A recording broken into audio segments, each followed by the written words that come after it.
नमस्कार मित्रांनो, मागील 20 दिवसापासून जे काय महाराष्ट्रातील लाडकी बहीण योजनेसाठी आपण ॲपच्या मार्फत अर्ज करतोय आणि महाराष्ट्राच्या महिला व बाल विकास मंत्री आदिती सुनील तटकरे यांनी वेब पोर्टल येण्याबाबतची घोषणा केली। ही घोषणा त्यांनी 10 जुलै रोजी केली, परंतु आजपर्यंतही हे पोर्टल नेमकं लॉन्च झालं का किंवा यावर काय प्रक्रिया चालू आहे याबद्दलचं कसलंच अपडेट आलेलं नाही।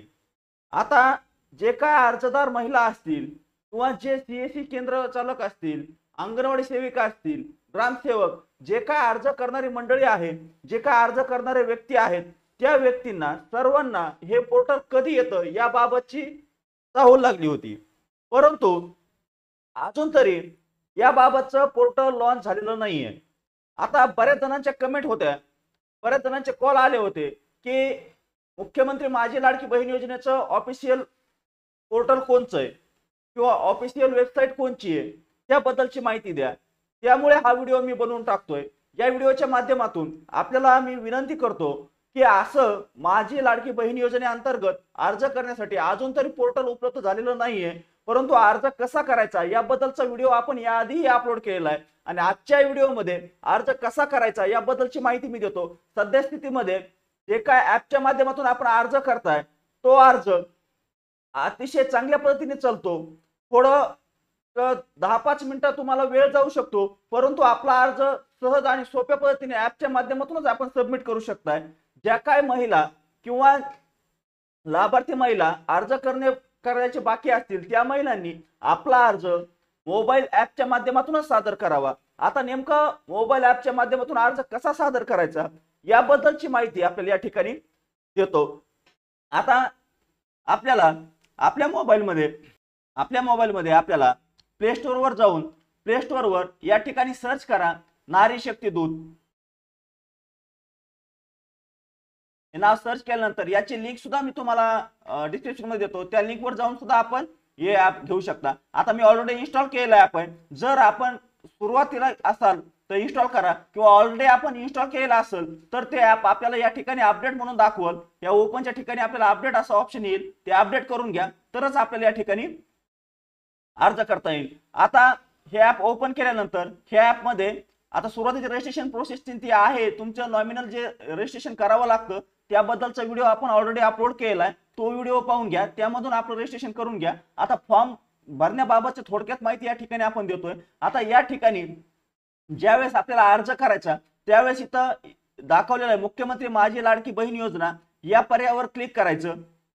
या पर्यायावर क्लिक केल्यानंतर आपल्या समोर हा पूर्ण फॉर्म ओपन होतो। या फॉर्म मध्ये जी काय आपली बेसिक डिटेल असेल, एवढं काय विशेष असा फॉर्म मध्ये काही ट्रिकली किंवा काही जास्त अवघड पद्धतीचं काहीच नाहीये, एकदम सोप्या पद्धतीत हा फॉर्म भरायचा आहे।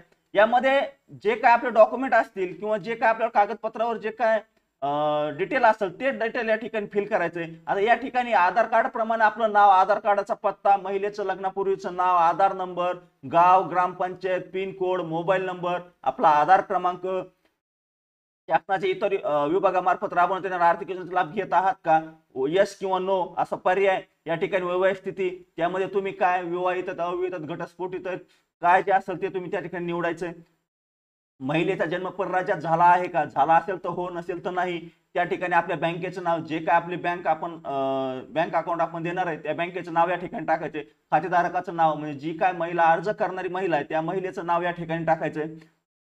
बँक खाते क्रमांक, आता बँक खाते क्रमांक जे आपल्या पासबुकवर असेल तो पाहून या ठिकाणी व्यवस्थित टाकून घ्यायचा आहे। आणि मी आणखी एक व्हिडिओ टाकला होता की अर्ज भरताना जर चुकला तर तो अर्ज एडिट कसा करायचा।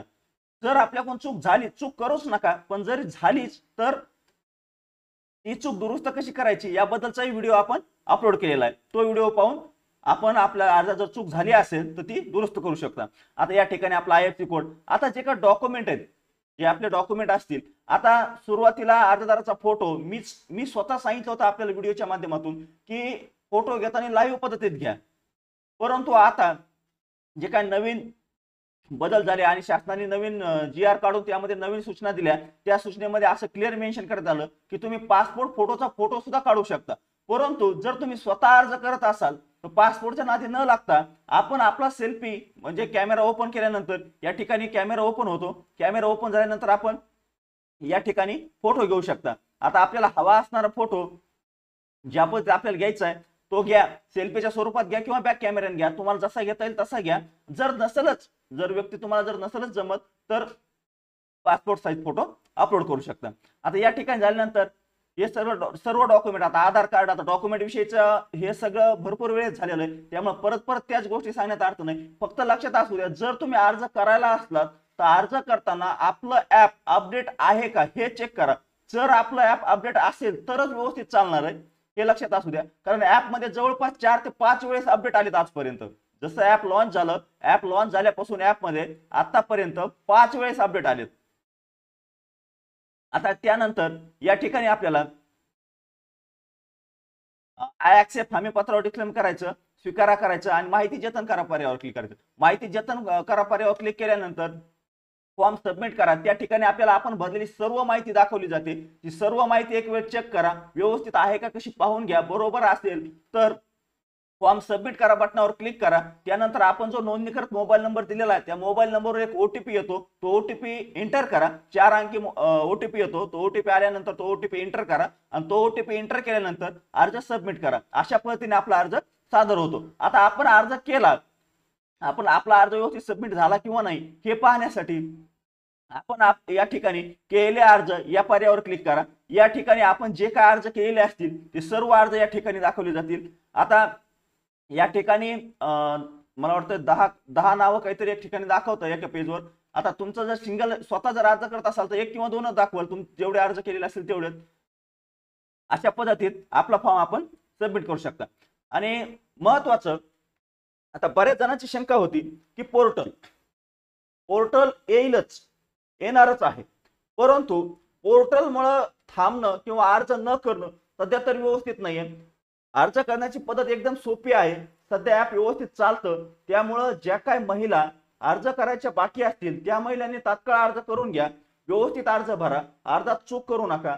आणि आणखी एक विषय की बऱ्याच जागेवर असे कॉल आले, कॉलच्या माध्यमातून महिलांची फसवणूक केली जाते। त्यामुळे मी सांगतो, अशा फसवणुकीला बळी न पडता जर तुम्हाला काही अडचण आली, जर तुम्हाला अर्ज करताना काही अडचण आली, कमेंट मध्ये विचारा, व्हॉट्सअप ग्रुप मध्ये विचारा, टेलिग्राम चॅनल मध्ये विचारा, आमच्याकडून आपल्याला नक्की सहकार्य केलं जाईल। परंतु असं कोणाच्या कॉलवर तुमचा फॉर्म भरायला देणं किंवा लाभ घेण्यासाठी कुणाकडे काही करणं, ह्या गोष्टी शक्यतो टाळा, जेवढ्या होतील तेवढ्या टाळाच अशी आपल्याला विनंती करतो।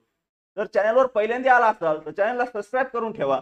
व्हिडिओ आवडला असल्यास व्हिडिओला लाईक करा आणि अशा महिलांपर्यंत हा व्हिडिओ शेअर करा, अशा बांधवापर्यंत हा व्हिडिओ शेअर करा जे खरंच ऑफिशियल वेबसाईट येण्याची आणखी वाट पाहताय। त्यांनी वाट न पाहता आपला अर्ज लवकरात लवकर सादर करावा ही आपल्याला मी विनंती करतो। धन्यवाद। आजच्या व्हिडिओमध्ये एवढीच माहिती, भेटूया नेक्स्ट व्हिडिओमध्ये।